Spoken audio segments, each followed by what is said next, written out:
Please sign this resignation document immediately, or we will terminate your employment right here and now.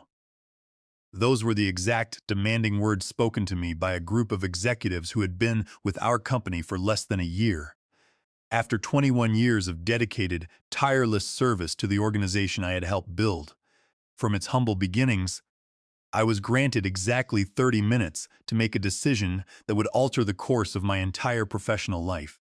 I ultimately chose to resign, but I absolutely and resolutely refused to use their pre-drafted corporate template. Instead, I carefully and methodically composed my own version on a clean sheet of paper. It consisted of a single, meticulously crafted sentence. 5 days later, their corporate attorney called me at exactly 7:43 in the morning, his voice visibly tight with unrestrained panic. "Mr. Fletcher, we urgently need to discuss the precise legal language utilized in your resignation letter," he said, his usual polished confidence completely gone. Clarence Montgomery, the newly minted chief financial officer who had treated me like a minor inconvenience, went completely silent when I methodically explained what my carefully chosen words actually meant. But to understand how we got there, let me take you back to the very beginning of this corporate chess match. Let me explain in detail exactly how I ended up sitting in that glass-walled conference room at 2:45 on a Friday afternoon in October, watching three excessively confident executives realize they had just made a catastrophic error that would inevitably cost them everything they thought they had so cleverly gained. My name is Bradley Fletcher, and I am 59 years old. For 21 consecutive years, I proudly served as the Senior Director of Global Operations at Apex Systems, a highly specialized software development company based in Seattle, Washington. We focused almost exclusively on enterprise resource planning solutions for large-scale manufacturing conglomerates across the globe. I originally started my long journey with the company back in October of 2005 as a junior operations analyst, fresh out of graduate school with my Master of Business Administration degree from the University of Washington. Back then, I was earning a modest $68,400 annually and living in a tiny, drafty studio apartment that somehow managed to consume more than half of my monthly net income.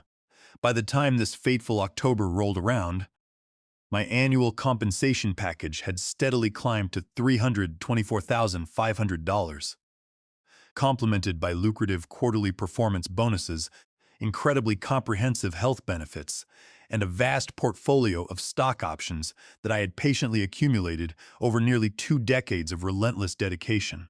I was responsible for managing a complex department comprised of 72 seasoned professionals spread across 3 different continents. My specific division was directly responsible for generating $118 million in annual recurring revenue. I was not just another nameless employee with a fancy title printed on a business card. I was the living, breathing archive of institutional knowledge that essentially kept Apex Systems functioning on a daily basis. Whenever our chief executive officer suddenly forgot the critical, nuanced details about a major client relationship during a high-stakes negotiation, my phone was the one that rang. Whenever the finance department desperately needed historical billing data from 15 years ago that literally existed nowhere in our current digital systems, they immediately contacted me. Whenever confused board members demanded detailed explanations for why certain convoluted operational processes existed in their current state, I was the sole individual capable of providing those thorough answers. My meticulously organized email archive stretched all the way back for more than 2 decades. I carefully maintained fragile vendor relationships that actually predated the employment of most of our current executive management team. I implicitly understood the complicated contract negotiations that had successfully concluded before half of our current leadership had even graduated from their respective universities. For 21 years, I was absolutely indispensable to the continued success of the organization, until suddenly, without any warning whatsoever, I was not. The cascading series of problems officially began approximately 8 months prior to that fateful October confrontation. In February, Apex Systems was formally acquired by Frontier Holdco Group, a massive, faceless conglomerate valued at roughly $21,500,000,000.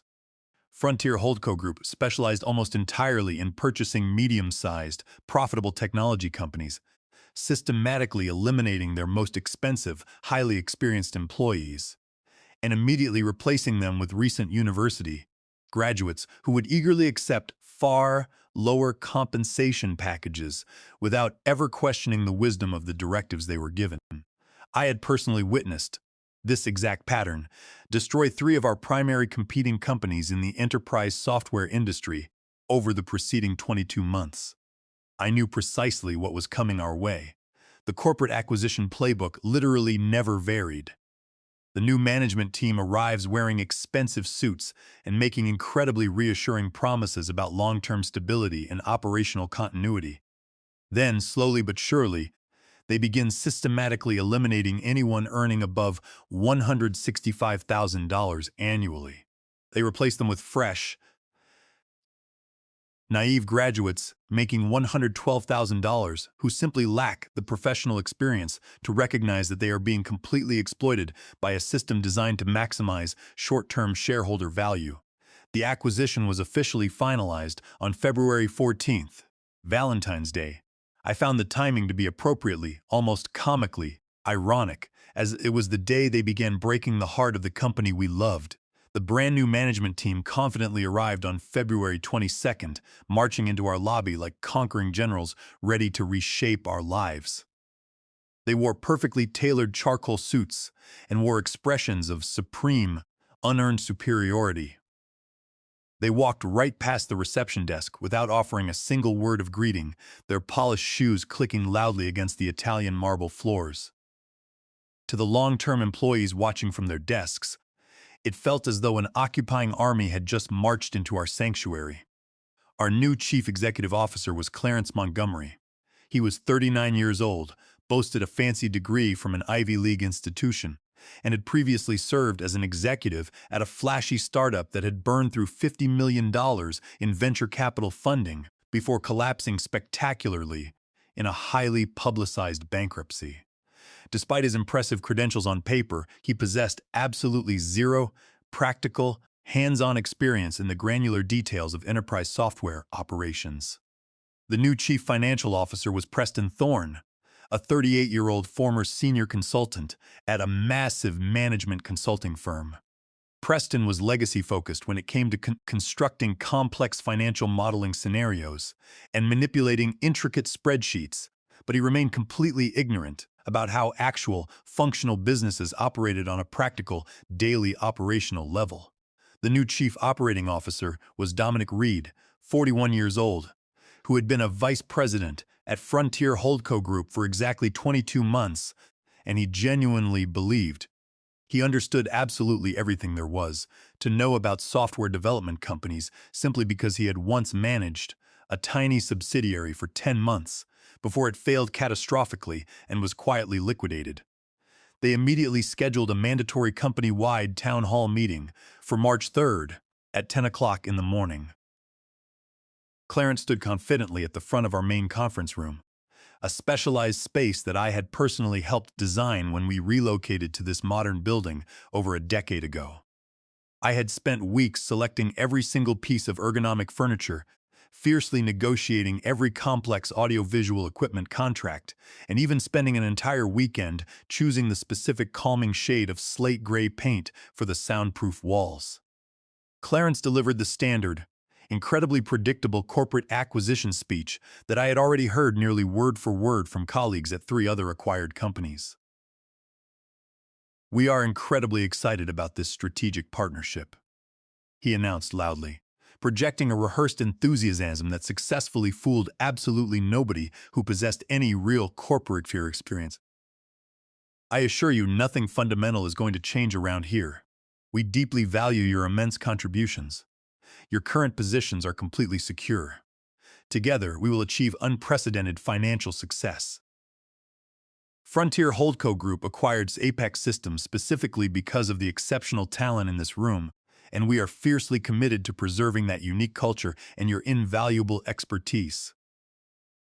I had heard this identical patronizing speech before, delivered with the exact same false sincerity and practiced hand gestures. Whenever high-level corporate executives go out of their way to promise that absolutely nothing will change, it almost guarantees that absolutely everything is about to change dramatically and painfully.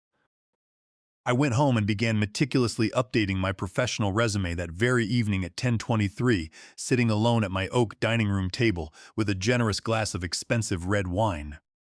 But I also started doing something else, something my grandfather had explicitly taught me during his 35 years working as a tough union representative fighting tooth and nail for fundamental workers' rights. My grandfather had spent 3 decades organizing labor unions in the manufacturing plants of Michigan, facing down aggressive corporate bosses who tried to intimidate the assembly line workers. He always told me that corporate executives are ultimately cowards who hide behind legal jargon, and the only way to defeat them is to document every single one of their missteps. I started documenting absolutely everything. Every single email exchange, every newly implemented process document, every obscure contract clause, every informal vendor agreement, every client relationship detail, every subtly shifted policy, every modified procedure, and every casual conversation that seemed even remotely significant. I systematically backed everything up to 3 separate, heavily encrypted external hard drives that I kept hidden safely at home, utilizing military-grade encryption software that I purchased specifically for this purpose. I had learned this crucial, undeniable lesson from watching countless other successful companies get acquired and subsequently gut their most experienced staff members. They terminate you without warning, immediately lock you out of all internal computer systems before you can even stand up from your desk, and suddenly you possess absolutely zero proof of anything you accomplished over decades of service, leaving you with zero leverage to negotiate any reasonable severance terms. I refused to let that happen to me. The systematic terminations officially started in March, exactly 4 weeks after the acquisition closed. On March 24th at 8:47 in the morning, they unceremoniously fired 26 people. All of them were over 55 years old.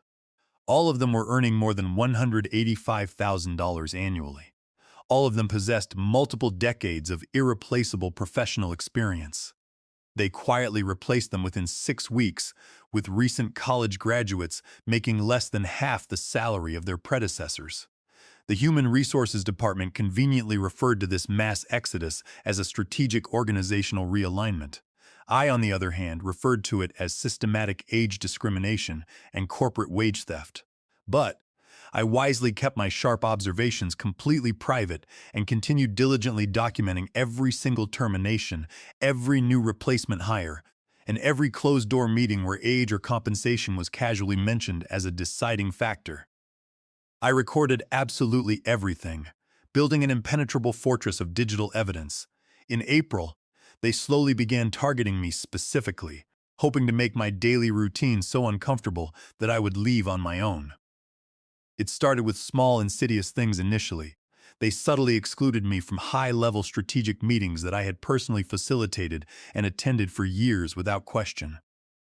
On April 18th, there was an important quarterly strategic planning session that I had successfully managed for 11 consecutive years. This critical meeting was centered on migrating Apex Systems' proprietary database to Frontier Holdco Group servers. I had spent 5 years optimizing this database to ensure zero downtime, and they were planning to dump it onto cheap, off-the-shelf software without understanding the data structures. They did not care about the stability of the system, only the immediate cost savings. I knew that without my direct supervision, the migration would fail catastrophically and result in massive data corruption for our biggest enterprise customers. Suddenly, my digital calendar invitation was mysteriously canceled without any accompanying explanation. When I calmly asked Clarence directly about this sudden exclusion, he responded with casual, practiced dismissiveness. "Oh, we are simply bringing some fresh, modern perspectives to that particular database migration process. We certainly appreciate your past contributions, though." On April 29th, They abruptly reassigned four of my most critical primary responsibilities to a 29-year-old mid-level manager named Jared, who had been with the company for exactly 11 months and possessed absolutely no fundamental understanding of our intricate legacy systems or the complex, nuanced vendor relationships that I had spent years meticulously cultivating and maintaining. Jared was eager to please the new management and repeatedly tried to ask me for advice on how to handle the vendors, but I politely redirected him to the official corporate manuals, knowing he was completely out of his depth. On May 15th, during a massive department-wide meeting with my entire operational team present, they openly and deliberately questioned my strategic decision-making abilities in front of everyone. Dominic Reed presented a highly flawed slide deck and openly ridiculed my emphasis on database security and compliance. Dominic called it old-school paranoia and a waste of valuable resources, while my loyal team sat in stunned silence. They heavily implied that I was unfortunately out of touch with contemporary operational methodologies and modern software deployment strategies. It was a classic, textbook corporate intimidation tactic designed specifically to make me feel humiliated so I would quietly quit voluntarily, ensuring they would not have to pay me the proper, legally mandated severance package. But I stubbornly refused to quit.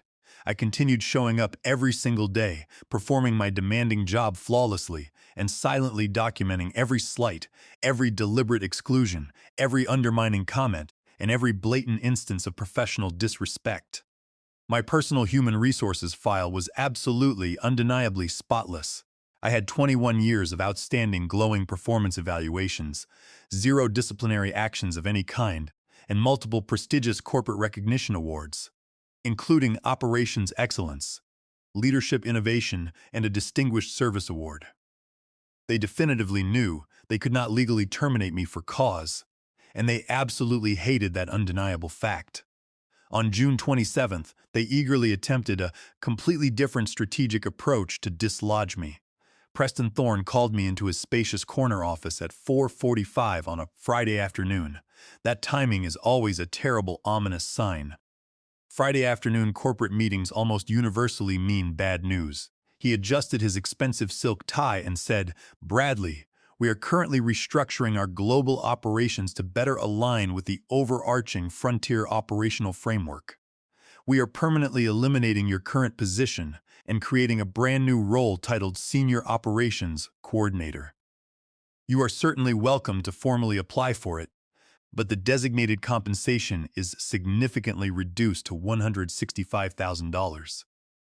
I had been reliably earning $324,500, plus substantial performance bonuses.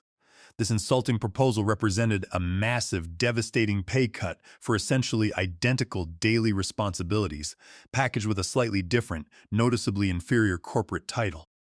It would strip away my leadership, my office, and my decision-making authority, leaving me as a glorified secretary. It was absolutely textbook constructive dismissal, poorly disguised as essential corporate restructuring. I smiled pleasantly, betrayed no negative emotion, and calmly responded, "I will need some adequate time to properly consider this generous offer." Then I immediately went directly home and called Evelyn Rossi, a ferocious employment attorney I had quietly retained back in April when the ominous warning signs became completely impossible to ignore. Evelyn's office was located on the 32nd floor of a skyscraper in downtown Seattle, filled with heavy oak bookshelves, files of successful cases, and a panoramic view of Puget Sound. She was a sharp, middle-aged woman with silver-streaked hair who wore simple pantsuits and spoke with quiet, razor-sharp precision. Evelyn possessed 25 years of hard-fought legal experience, specializing strictly in complex employment law, with particular, highly sought-after expertise in wrongful termination cases involving blatant age discrimination. She had successfully represented over 200 disgruntled employees in high-stakes disputes with massive corporate conglomerates and impressively maintained a remarkable success rate of 84%. She charged $750 per hour, and I had already proactively paid her $6,750 out of my own pocket for 9 extensive strategic consultations. They are obviously attempting to aggressively force you out," Evelyn confidently said when I meticulously explained the situation over our secure phone line.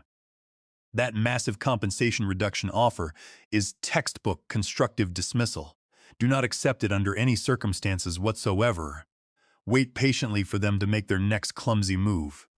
I waited patiently for exactly 38 days. On August 4th at 2:45 in the afternoon, I finally received the ominous communication I had been anticipating for months.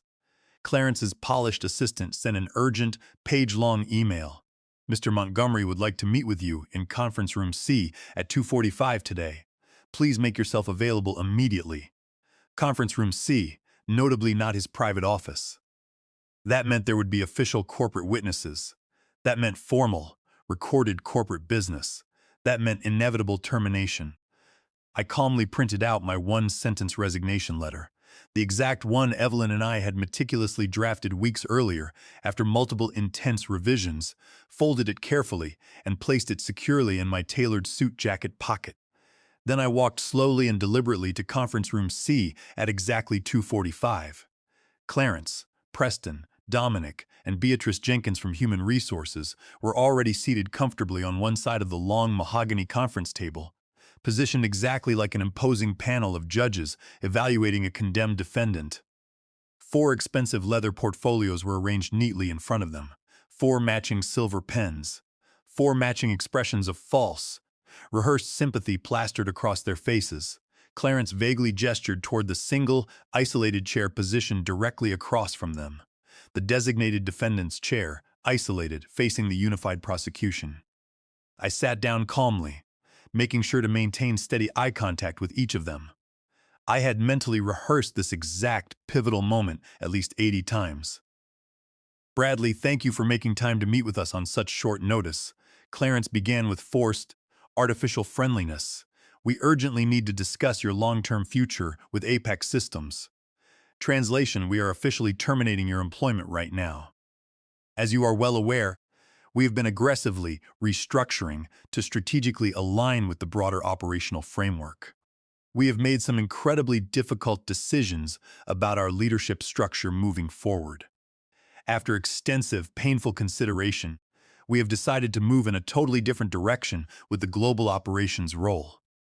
Translation: you are fired and we are hiring someone significantly younger and vastly cheaper. I said absolutely nothing. I just sat there and waited patiently. Evelyn had coached me extensively on the immense psychological power of silence. "Let them talk," she had advised me. "Let them make their empty threats. Observe everything carefully. Stay completely calm and totally composed."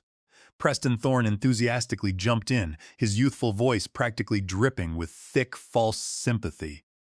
"This is obviously an incredibly difficult situation for everyone, Bradley. We deeply recognize your 21 years of dedicated service, but we firmly believe it is ultimately best for everyone, including you, to pursue exciting new opportunities elsewhere. We are prepared to offer you 2 distinct options today." He slowly slid a thick manila folder across the polished mahogany table toward me.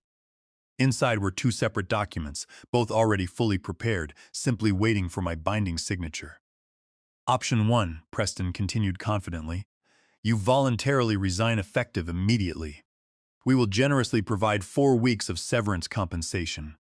That amounts to $24,960, plus your accrued vacation time. We will officially provide a strictly neutral professional reference. It is a clean break with minimal legal complications. You get to gracefully leave with your professional dignity completely intact. 4 weeks of severance after 21 years of blood, sweat, and tears. That was deliberately, intentionally insulting. Washington state law did not explicitly require any mandatory severance at all, and they knew it perfectly well. They were aggressively counting on me being too deeply frightened or simply too emotionally exhausted to put up a fight. Option 2, Dominic added with barely concealed arrogant smugness. We officially terminate you for essential restructuring purposes right here and now. You receive absolutely nothing.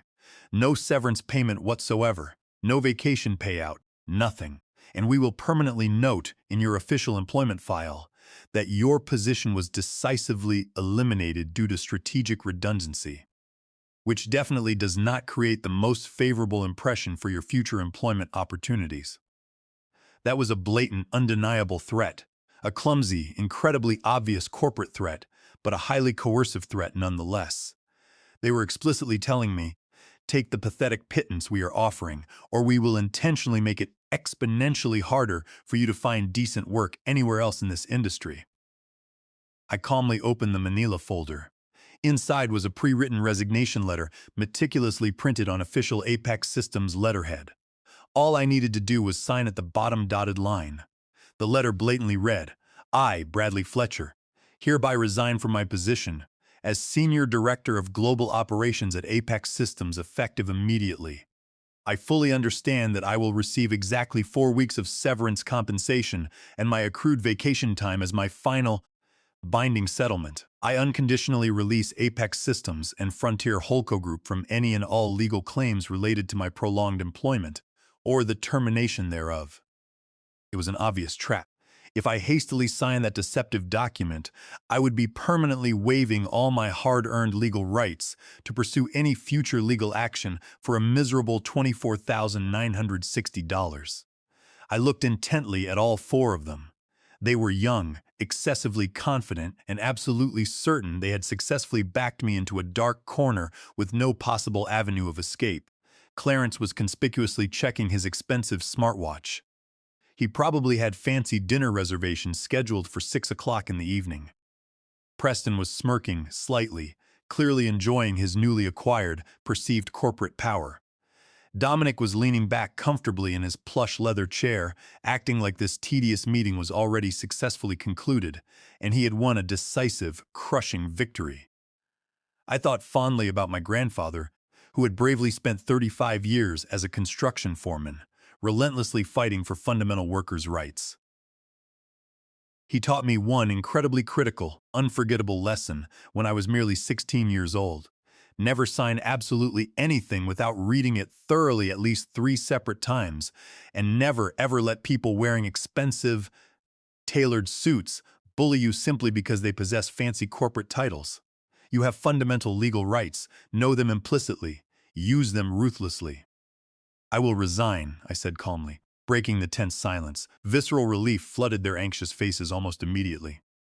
Clarence actually smiled broadly. Excellent, mature decision, Bradley. Very professional of you, truly. You can just sign right there on the dotted line. I will write my own personal resignation letter, I interrupted firmly, my voice echoing slightly in the soundproof room. The smug smiles faltered, replaced by confusion. Well, we prepared one that covers the legal requirements, Preston stammered. I will write my own, I repeated, my tone leaving no room for debate. Unless you plan to dictate the words I use. Clarence hesitated, knowing he could not force me to use their template without admitting coercion. Fine, deliver it by 5 o'clock. You will have it within an hour, I said, standing up. I walked out of conference room C at 3:37, leaving them with their useless pre-written documents. In my office, I locked the door and opened my laptop. I had drafted my resignation weeks earlier alongside Evelyn, my legal counsel. The letter was exactly 1 sentence of 42 precisely chosen words. I sent an encrypted message to Evelyn. They delivered the ultimatum. She replied instantly. Send it exactly as we wrote it. I printed it, signed it using dark blue ink, and made copies. At 4:17, I returned to conference room C. Clarence, Preston, Dominic, and Beatrice were still there. I handed Clarence the letter. He skimmed it. Fine. Human Resources will process your package, I interrupted. I need all severance details documented, including the exact amounts. Preston rolled his eyes.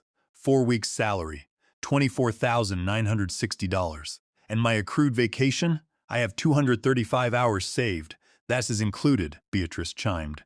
And my outstanding reimbursements? We will include everything, Dominic said. Go now. I walked out at 4:24. I packed my item, ignored the panicked text messages on my phone, and drove home at 5 o'clock. I poured myself a glass of wine and waited. They figured it out 5 days later. Tuesday at 7:43 in the morning, my phone rang. It was Donald Sinclair, General Counsel for Frontier Holdco Group. I need to discuss your resignation letter, I smiled. Of course, Mr. Sinclair. How can I help you? There is confusion about the language you used. specifically the phrase stating your resignation is effective upon receipt of complete settlement of all compensation legally owed. Can you clarify? I opened my laptop to the detailed spreadsheet I had prepared, looking out the window at the rainy Seattle weather, feeling a sense of absolute calm and victory. Certainly, Mr. Sinclair, it is straightforward. My formal resignation only becomes legally effective when I receive the complete settlement of all amounts owed to me under my binding employment contract and applicable Washington state law. Until that comprehensive settlement is received in full, my resignation simply has not taken effect, which implicitly means I technically remain a fully active employee retaining all corresponding rights. Silence. A very long, agonizing silence. Can you repeat that? His polished voice stammered. My resignation is conditional. It does not take effect until you pay me everything you legally owe me. And what do you believe we owe you? Let me provide the breakdown. First, my standard base salary running through the actual date of resignation, $24,960. Second, my fully accrued, unused vacation time, $36,660. Third, my outstanding expense reimbursements, $7,840. Those items total exactly $69,460. That is the beginning. What do you mean? Fourth, my annual performance bonus, $259,500. I heard something drop on his end. Fifth, my vested stock options. Under the change of control clause in Section 12 of my employment contract, all options vest immediately if the company is acquired and my role is constructively terminated. I have 84,500 options that vest immediately upon change of control, worth $2,625,000 based on the current valuation of Frontier Holdco Group's stock. Sixth, my contracted severance package. When I signed my executive employment agreement 15 years ago, I negotiated a clause stating that if I was constructively discharged without cause, I would receive 2 full years of base salary plus 24 months of health insurance premiums paid in full. That equals $714,000 in base salary plus $53,240 in health insurance premiums. You are saying we owe you over $3 million. $3,721,200 plus interest. Since my resignation has not become effective yet, I am still accruing my daily salary and entitled to benefits. Under Chapter 49.60 of the Revised Code of Washington, this is systematic age discrimination. Under Washington Law RCW 49.52.050, willfully withholding wages contractually owed constitutes a Class C felony and subjects the company to double damages under RCW 49.52.070. This is absurd. Actually, conditional resignations are perfectly legal in Washington. You accepted my resignation without reading it carefully. Donald Sinclair tried to argue, his voice rising in desperation, claiming that a conditional resignation was a bad faith tactic that would never hold up in a court of law. But I calmly pointed out that Apex Systems' own Human Resources Department had accepted and processed my resignation without any written objections, meaning they had legally accepted the condition. We will fight this in court. You should. I possess 21 years of documentation showing age discrimination, or you can pay me what you owe. He ended the call. Donald Sinclair called me again at 6:18 in the evening. Frontier would like to discuss a rapid settlement. We are prepared to offer $2,100,000. I will leave it. You owe me $3,721,200 minimum. Final offer, plus attorney fees of $108,800. I need it within 20 business days via wire transfer. He called back at 8:47. Deal, we will wire the funds.